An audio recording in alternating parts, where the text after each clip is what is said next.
When taking iPhone portraits with Apple's studio lighting effects, it's all too often the same old story.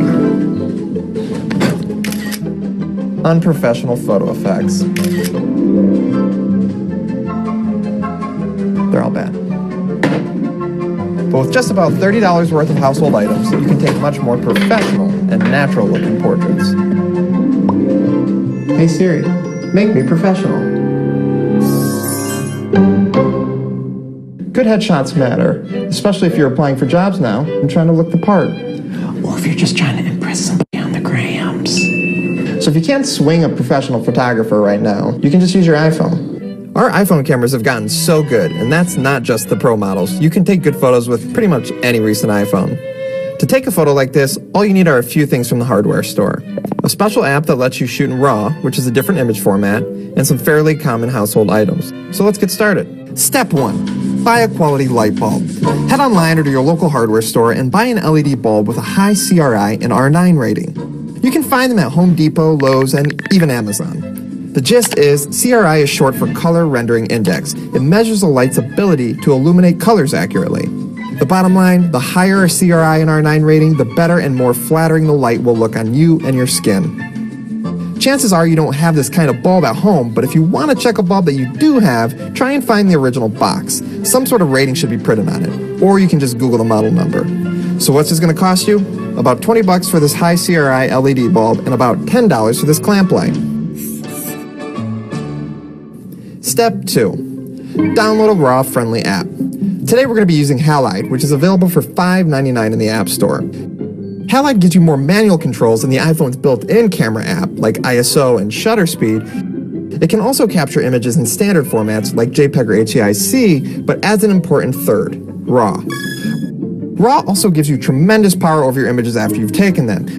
You can easily change colors or the white balance and recover dark shadows or bright highlights. Step 3. Set up your lighting. Believe it or not, you can accomplish a lot with just one light. And some curtains. First, find a space where you can black out all available light. A dark wall or fabric is great if you have one, but if not, just use any old wall, curtain, or fabric. The less reflective, the better. Second, find something you can affix the clamp light to, like a coat rack.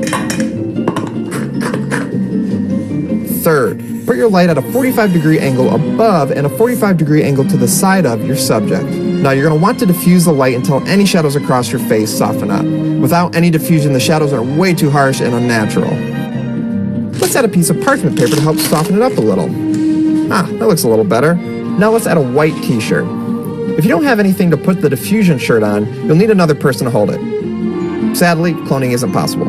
Ah, that looks much better. You can use pretty much any sheer white fabric to diffuse light. Sheets work really well too. Now, either with the help of a friend or a tripod, open Halide and frame up your shot. If you don't have someone to help you take the photo, but you do have a tripod, why not have Siri lend a hand? Open the app's advanced settings and set up the Siri shortcut feature. Hey Siri, make me professional.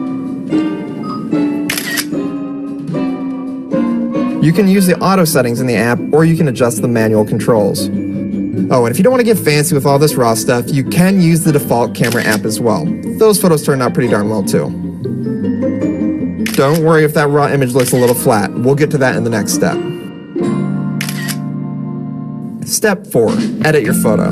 Since RAW isn't a standard format, you're going to need a special application with a RAW processor to open it. For the sake of cost, let's go with one of my favorites, Darkroom, which is free. But if you want to use the fancy filters, it'll cost you a few bucks. First, I crop the image. You lose some resolution, but for most web applications and social, this is fine. Then, I used one of Darkroom's filters. From there, thanks to the power of RAW, I was able to heavily adjust the exposure and bring in some of the highlights. And voila, a studio-lit portrait that now won't make you the laughingstock of LinkedIn.